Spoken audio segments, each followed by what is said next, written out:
Oke, selamat pagi semuanya. Kita langsung masuk ke sistem pendingin. Ini bisa dijadikan sistem pendingin itu sebagai apa namanya ya, pengujian terakhir ketika kalian setelah melakukan pembongkaran, kalian coba mesin nyalakan, sistem ini harus bekerja secara normal dan sebagai tolak ukur bahwa mesin ini benar-benar sehat. Berarti sistem pendingin ini sudah bekerja secara baik. Kita langsung aja lanjut. Ya.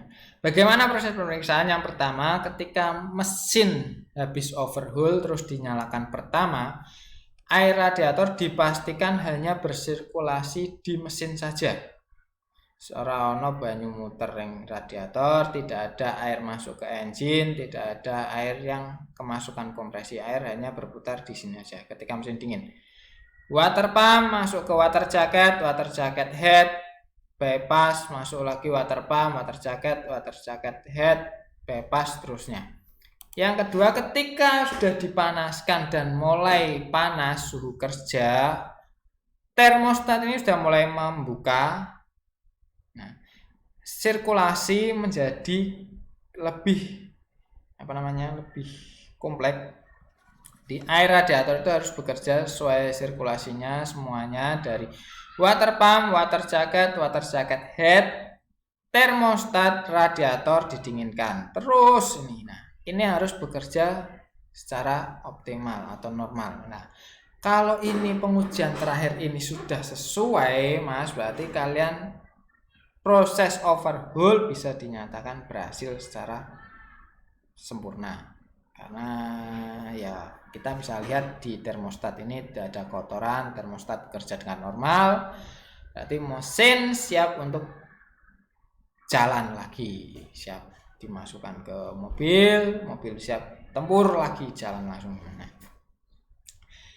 kita fokus ke ini kan pengujian terakhir ya. Nah, kita langsung lihat saja ke konstruksinya.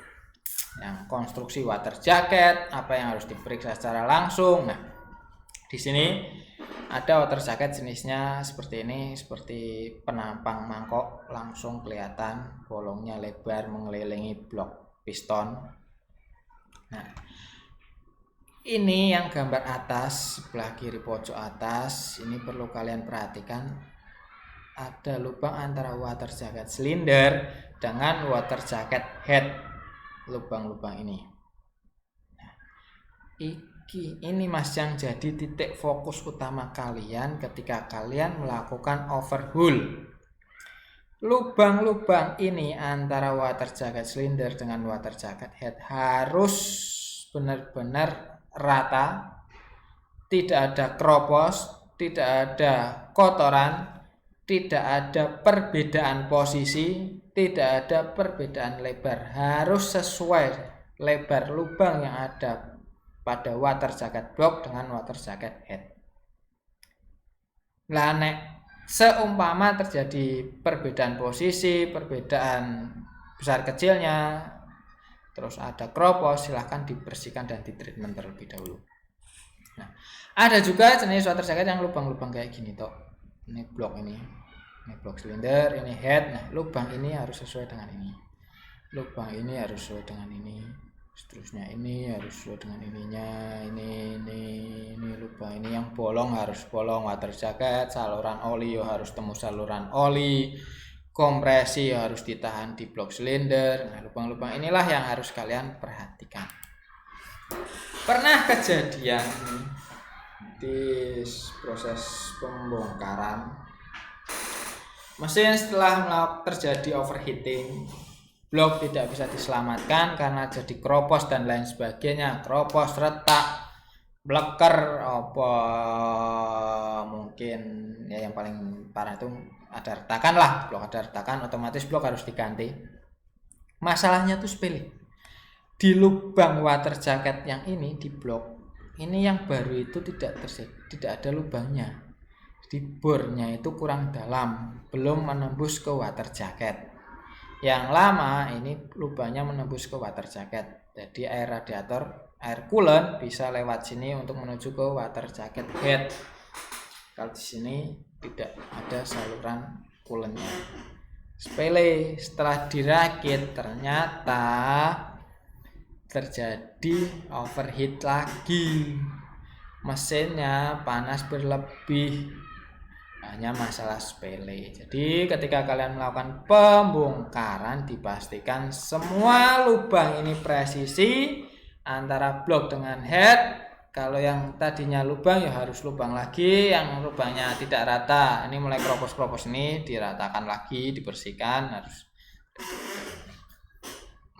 jangan sampai kalian melakukan overhaul tidak memeriksa lubang-lubang ini. Yang terakhir, pemeriksaan terakhir yaitu pada gasketnya ini. Nah, lubang-lubang ini juga harus sesuai mas, lubang di gasket. Jangan sampai water jacket ada lubangnya, water jacket head ada lubangnya, tapi ternyata di gasket lubangnya tertutup.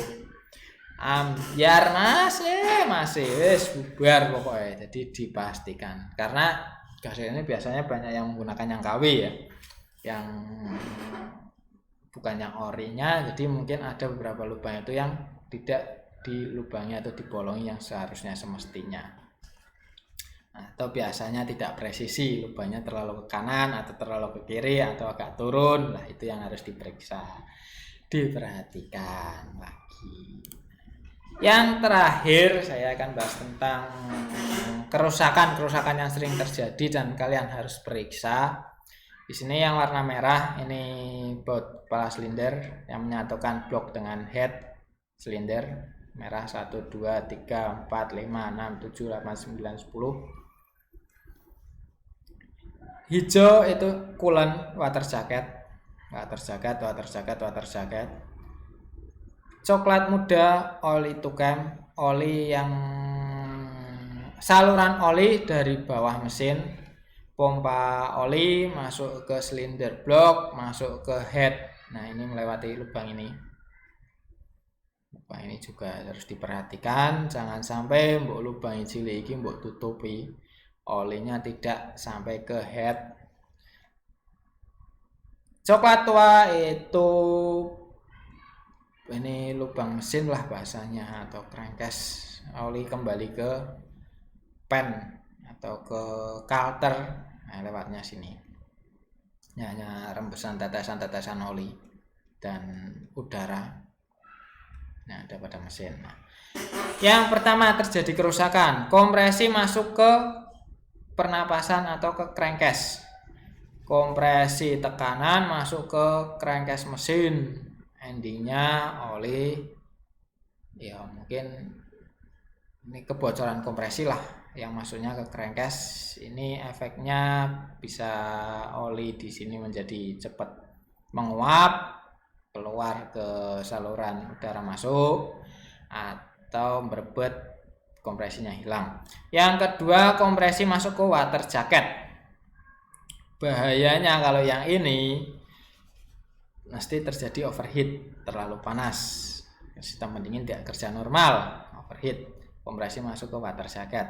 Biasanya di radiator itu ada gelembung-gelembung udaranya, hati-hati ini. Yang ketiga, air radiator masuk ke crankcase mesin, hasilnya bubur, oli bercampur air radiator jadi bubur, langsung harus turun mesin. Yang keempat, kompresi dengan kompresi antar blok, blok 1 dengan blok 2, blok 2 dengan blok 3. Yang sini kompresi lari ke sini, yang sini kompresi lari ke sini, kompresi turun tenaga hilang karena bocornya ya mungkin gasketnya atau bloknya yang sudah tidak rata. Oil keluar engine, oli return yang harusnya kembali ke kalter atau pen oli ternyata keluar dari mesin, ya ada berkas-berkas oli lah. Yang terakhir, coolant keluar ke mesin, ada rembesan air radiator dalam mesin. Nah, gasket ini harus menutupi ini semua sehingga tidak terjadi kebocoran yang terjadi ini. Ya, jangan sampai ada kebocoran seperti ini. Harus benar-benar lubang-lubang ini harus presisi, tidak ada kebocoran, rata semuanya normal, baru kalian bisa perakitan kembali. Terima kasih, semoga bermanfaat. Jangan lupa untuk diperhatikan materinya. Wassalamualaikum.